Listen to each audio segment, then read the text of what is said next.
Welcome to competitive exams. आज हम history of Pakistan lecture series का टॉपिक नंबर 4 डिस्कस करेंगे, जिसका टाइटल है सैयद अहमद शहीद एंड द जिहादी मूवमेंट। इससे पहले जो पहले 3 टॉपिक्स हैं इस सीरीज़ के वो अपलोड हो चुके हैं। आप इस सीरीज़ को टॉपिक नंबर 1 से स्टार्ट करें ताकि आपकी लर्निंग का एक फ़्लो बने। तो चलें जी, आज का टॉपिक हम स्टार्ट करते हैं। सैयद अहमद शहीद, जिनको सैयद अहमद बरेलवी भी कहा जाता है, वो नवंबर 1786 में इंडिया के एक टाउन राय बरेली में पैदा हुए, जो कि यूपी उत्तर प्रदेश जो उनका प्रोविंस है उसमें मौजूद है।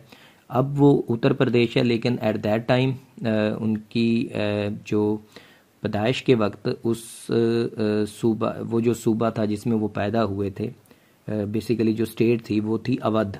तो बाद में फिर ये अवध और इसके साथ आगरा को मिला के ये यूपी बन गया था, यूनाइटेड प्रोविंसेस, और उसके बाद यूपी उत्तर प्रदेश कहा जाता है इनको। खैर ये अलग एक स्टोरी है। तो राय बरेली नामी एक टाउन यूपी में पैदा हुए नवंबर 1786 में। और सैयद अहमद शहीद जो हैं वो एक जिहादी कमांडर थे, आप मिलिट्री कमांडर कह सकते हैं। वो एक इस्लामिक रिवाइवलिस्ट थे, एक स्कॉलर थे और एक रिलीजियस रिफॉर्मर थे, जो कि इस्लाम को रिफॉर्म करना चाहते थे।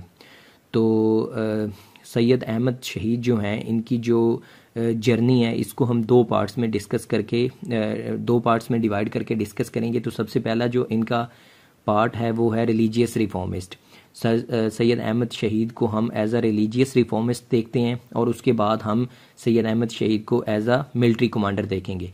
तो एज अ रिलीजियस रिफॉर्मिस्ट अगर हम इनको देखते हैं तो इनकी जो पूरी रिलीजियस फ़िलासफ़ी थी, इनकी जो पूरी की पूरी रिलीजियस आप कह सकते हैं टीचिंग्स जो थी, वो इनकी अपनी लिखी हुई एक बुक है सिरातुल मुस्तकीम, उसमें उन्होंने बयान की, और उसी को लेके उनका एक जो रिफॉर्म का जो एजेंडा था उसी की बेस पे था। तो सिरातुल मुस्तकीम जो था, सिरातुल मुस्तकीम जो उनकी बुक है, उसका जो मेन टिनेट है, उसका जो मेन उसूल है वो ये है कि ये बेसिकली अगेंस्ट थे, खिलाफ थे बिदात के और इनोवेशंस के। इंग्लिश में जिसे इनोवेशंस कहा जाता है उसे बिदात कहते हैं, यानी कि इस्लाम में किसी नई चीज़ का एडिशन कर देना, किसी नई चीज़ को अपनी तरफ से घुसा देना इस्लाम में। तो उसके वो बेसिकली ये खिलाफ थे, और इनकी जो पूरी की पूरी फ़िलासफ़ी थी वो उसी के ऊपर बेस्ड थी। तो इनकी जो फ़िलासफ़ी के चंद जो 3-4 मेन पॉइंट्स हैं वो हम डिस्कस कर लेते हैं वन बाय वन। तो सबसे पहले इनका जो था वो जो रूल था वो ये था कि denunciation of the extravagant extolment of one's spiritual guide और पीर, यानी ये जो पीरी फ़कीरी का कल्चर है ये इसके बिल्कुल ख़िलाफ़ थे कि ये जो पीर बना लेते हैं या जो मुर्शिद बना लेते हैं लोग, उनकी जो बहुत ज़्यादा फिर वो चापलूसी और उनकी बहुत ज़्यादा तारीफ़ की जाती है, उसके वो बिल्कुल ख़िलाफ़ थे। दूसरा था denunciation of offering food to saints and ancestors, यानी ये जो नज़र न्याज का कल्चर है कि अपने जो पहले मर गए हैं, जो उनके बड़े जो जा चुके हैं इस दुनिया से, उनकी इसाले सवाब के लिए कुछ नज़र न्याज करना, या कुछ सेंट्स जो होते हैं ये इनके लिए नज़र न्याज करना, इसके ये खिलाफ थे। उसके अलावा ये सुपीरियॉरिटी ऑफ प्री डेस्टिनेशन के कायल थे, यानी कि प्री डेस्टिनेशन का मतलब होता है कि किस्मत के बारे में जो पहले लिखा होता है ना, फेट में हमारी किस्मत जो में पहले लिखा होता है कि हर चीज़ प्री डिस्टाइंड है। इस्लाम में ये कंसेप्ट है कि जो भी है आपका वो प्री डेस्टाइंड है, आपके रिस्क, आपकी जो सारी चीज़ें हैं, उम्र, आपका अच्छा बुरा होना, ये सब का सब प्री डेस्टाइंड है। तो इसके ये बहुत ज़्यादा कायल थे, ये इनकी फ़िलासफ़ी का एक बेसिक उसूल था। उसके अलावा डिनंसिएशन ऑफ मोनिज़म या जिसे वादतुल वजूद भी कहा जाता है, वो इसके बिल्कुल ख़िलाफ़ थे। वादतुल वजूद और वादतुल शहूद जो ये 2 अपोजिट फ़िलासफ़ीज़ हैं। इन दोनों फ़िलासफ़ीज़ को मैंने टॉपिक नंबर 2 में जो मुजद्दिद अल-अफ़सानी वाला टॉपिक है उसमें डिस्कस किया हुआ है। अगर आपको डिटेल चाहिए तो उस टॉपिक को जाके देख सकते हैं। तो मोनिज़म का बेसिक जो उसूल है वो ये है कि जो पूरी की पूरी यूनिवर्स है वो एक यूनिटी के ऊपर बेस्ड है, यानी कि सब के सब एक ही यूनिटी के हिस्सा हैं। तो ये वादतुल वजूद या मोनिज़म का कंसेप्ट है जिसके ये बिल्कुल ख़िलाफ़ थे। तो आखिरी जो इनका मेन जो उसूल है वो है denunciation of the use of disrespectful और blasphemous words for God by poets and mystics in ecstasy.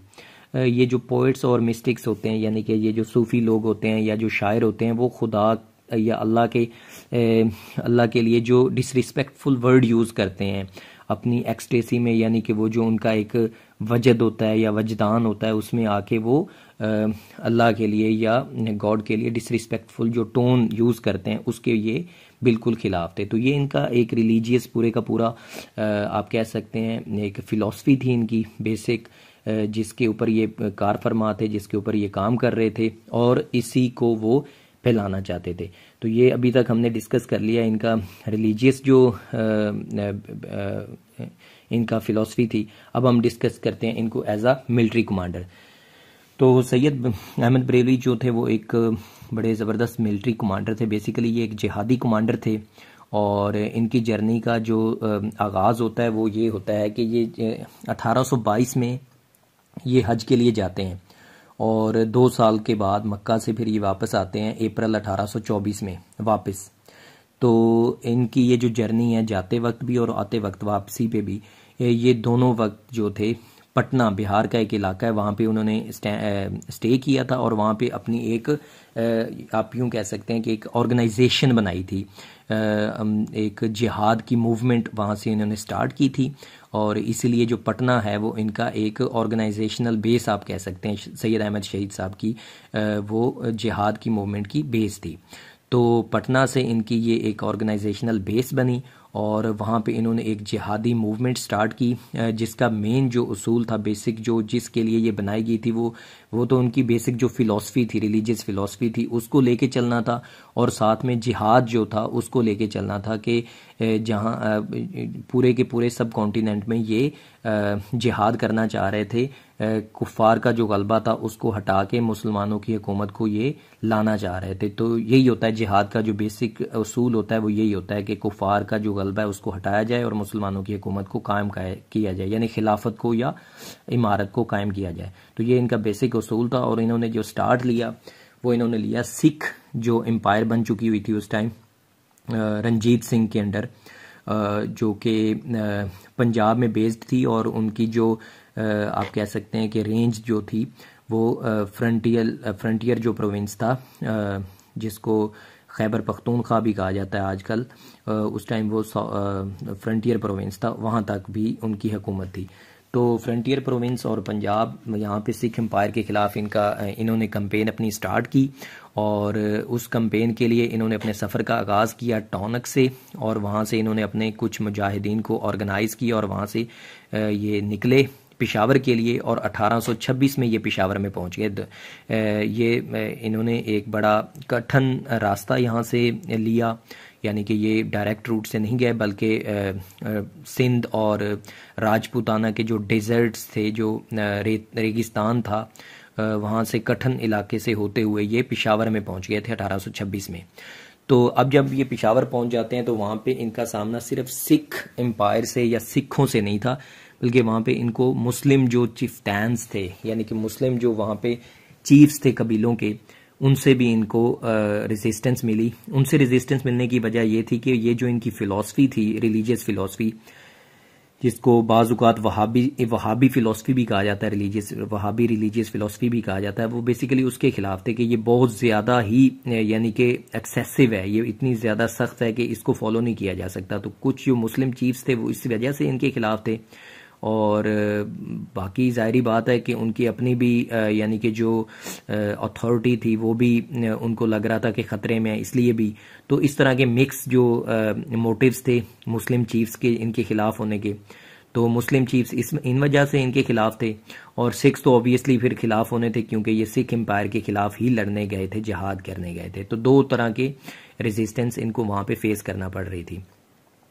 तो इनकी अब जो जर्नी है उसमें बहुत सी छोटी बड़ी बैटल्स हैं, बहुत से इवेंट्स हैं, उन सब को यहाँ पे डिटेल में डिस्कस नहीं किया जा सकता। उनको डिटेल में डिस्कस करेंगे तो बहुत ज़्यादा लंबी वीडियो हो जाएगी। तो हम उनमें से जो मेन इवेंट्स हैं उनको हम देख लेते हैं, वो भी बिल्कुल प्रिसाइज वे में, ज़्यादा हम लंबा नहीं करेंगे। तो मेन जो इवेंट्स हैं उनको जो रेजिस्टेंस मिली उनमें सबसे पहले आता है बैटल ऑफ अकोड़ा खटक।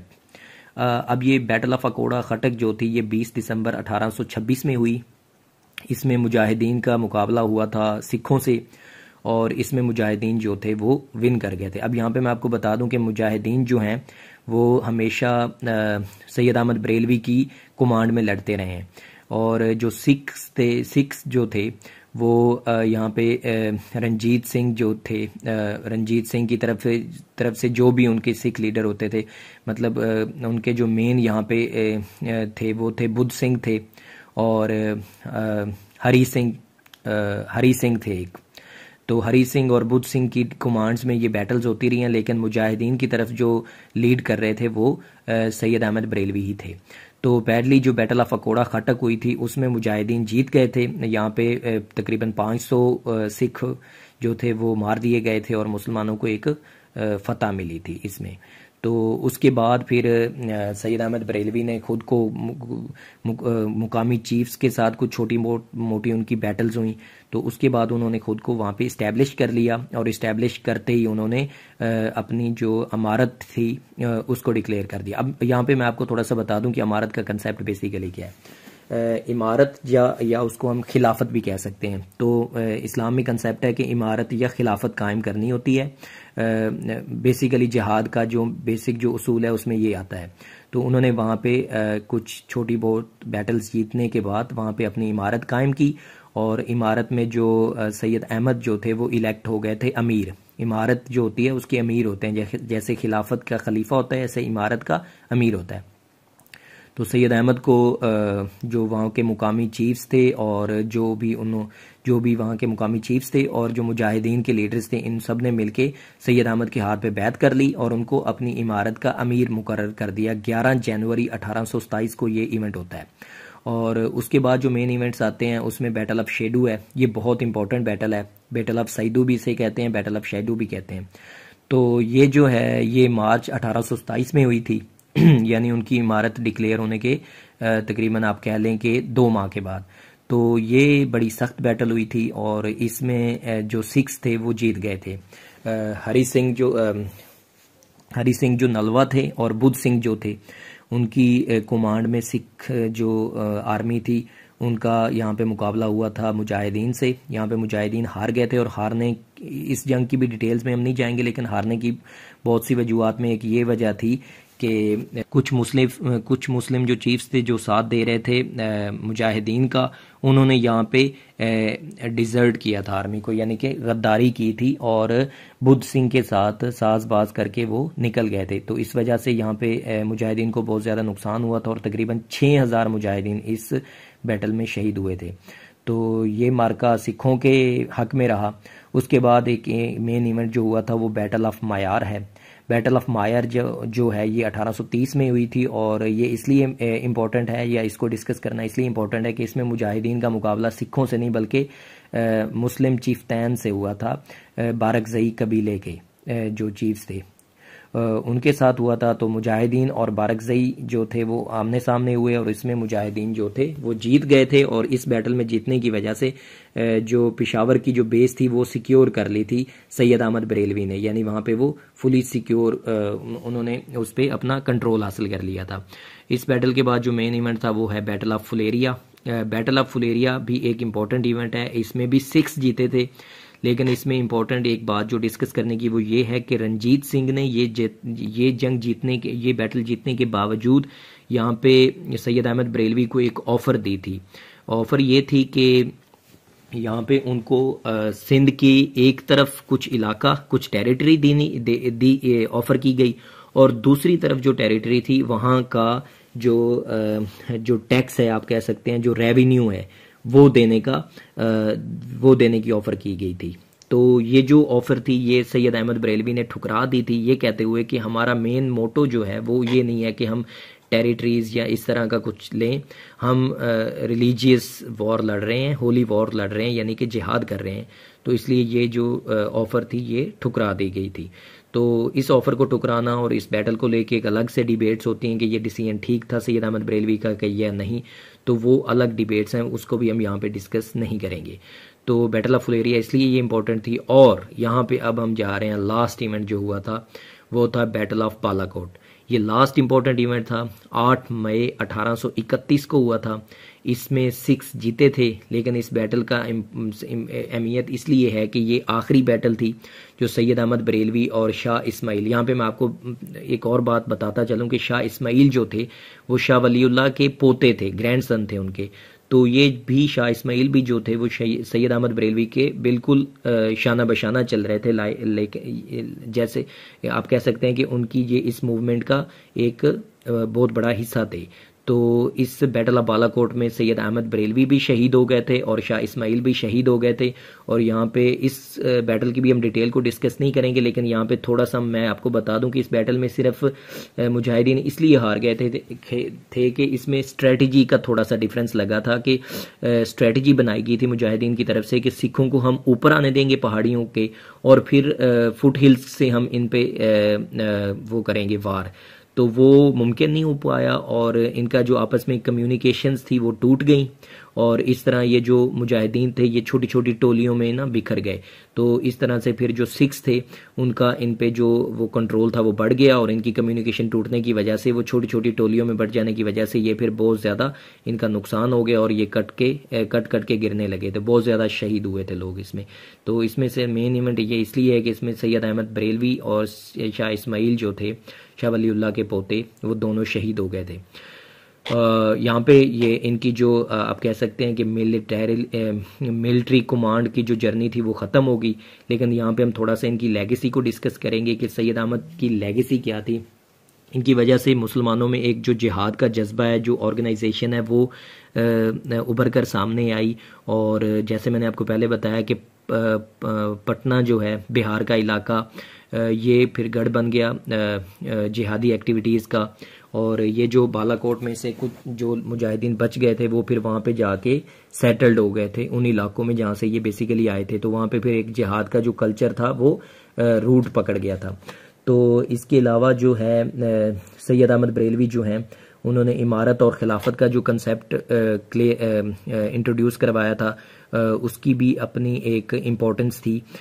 उसकी फिर बाद में हमको मिसाल भी नज़र आती है ईरान के कंसेप्ट में। जैसे ईरान में एक अमीर होता है, या अमीर कह लें या रिलीजियस लीडर कह लें, जैसे खामनाई होता है, और साथ में उसके कोई भी सुल्तान या जिसे हम पॉलिटिकल लीडर कह सकते हैं, जैसे प्रेसिडेंट या प्राइम मिनिस्टर होता है। तो वो वाला जो कल्चर है वो यहीं से हम कह सकते हैं कि ड्राइव्ड है। तो इस तरह से सैयद अहमद बरेलवी या सैयद अहमद शहीद की जो लेगेसी थी वो साउथ सब कॉन्टिनेंट जो है उसमें एक आर्म्ड रेसिस्टेंस जो है मुस्लिम्स की जो आर्म्ड रेसिस्टेंस है उसको लेके उसको प्रोमिनेंट करने में सैयद अहमद बरेलवी की जो मूवमेंट थी, जिहाद की मूवमेंट, उसका बहुत ज़्यादा अहम किरदार है। तो ये थे सैयद अहमद बरेलवी की जो पूरी की पूरी मिलिट्री जर्नी और उनकी जो रिलीजियस फिलॉसफी थी उसको हमने इसमें डिस्कस कर लिया। अगर आपको वीडियो पसंद आई है तो चैनल को लाइक, सब्सक्राइब और कमेंट ज़रूर करें। Thank you.